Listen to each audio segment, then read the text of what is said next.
Sledujte, co udělá výměna pouhých 4 židlí s celým bytem.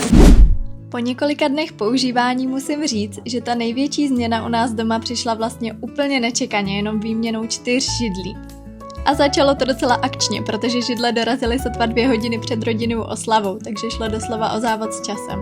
A i když to tak úplně nevypadalo, nakonec jsme to ve dvou úplně krásně stihli. Montáž mě příjemně překvapila. Byla jednoduchá, intuitivní a návod byl tak přehledný, že jsem 2 židle zvládla složit úplně sama. 1 židle zabere zhruba do 30 minut a upřímně si myslím, že kdyby byl víc klid, zvládnu bez problémů všechny 4 sama. A vlastně je to přesně ten typ produktu, u kterého nechcete trávit půl dne s nářadím.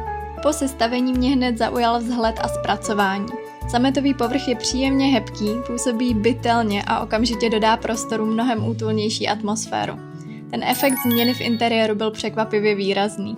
Co se mi ale líbí nejvíc, je pohodlí při sezení. Opěrky i sedák jsou měkké, ale zároveň si drží tvar, takže člověk nemá pocit, že by se do křesla propadl. A velké plus je otočný mechanismus o 360 stupňů. V praxi je to mnohem návykovější, než by se mohlo zdát. Židle jsou skvělým doplňkem jídelního stolu, ale najdou využití i v pracovně nebo moderním obývacím pokoji. U nás doma je používám klidně i při líčení a vlastně i tahle drobnost z nich dělá mnohem univerzálnější kousek, než by člověk čekal.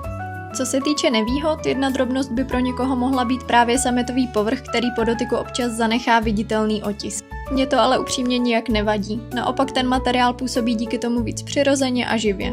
Není to nic zásadního, ale pokud má někdo rád úplně perfektně uhlazený vzhled za všech okolností, může ho to lehce rušit. A možná by se dalo vytknout to, že nemají výškové nastavení.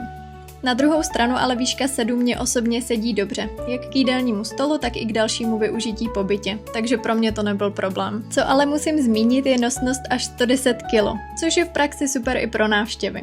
Takže klidně přijde těžší strejda nebo kamarád a židle to v pohodě zvládne. Žádný stresy. Na výběr je navíc i černá a béžová varianta, takže si člověk může doladit interiér přesně podle stylu. Celkově ve mně židle zanechaly hodně pozitivní dojem. Jsou pohodlné, stabilní, designově působí elegantně a hlavně dokážou změnit atmosféru celého prostoru. Prostě takový ten typ doplňku, který není jenom praktický, ale zároveň interiér opravdu zútulní.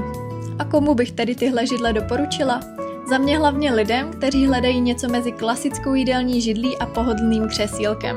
Pokud u stolu trávíte delší čas, rádi si povídáte s návštěvou, pracujete občas z domova nebo si jenom chcete při jídle opravdu pohodlně sednout, dává mi tenhle typ židle velký smysl. Zároveň si myslím, že udělá radost i těm, kteří chtějí interiér trochu zútulnit bez velké rekonstrukce nebo výměny nábytku. Já jsem po několika dnech používání nezaznamenala žádné vrzání, vyklání ani jiné známky nestability. Konstrukce působí pevně a při sezení mám pocit, že něco vydrží.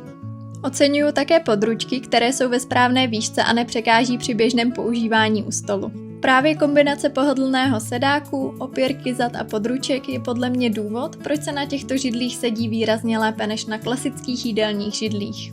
Pokud tedy hledáte pohodlné a zároveň designově povedené židle, které nebudou sloužit jenom u jídelního stolu, rozhodně stojí za zvážení. A upřímně, ve skutečnosti vypadají ještě lépe než na fotkách. Najdete je na výprodejpovlečení.cz.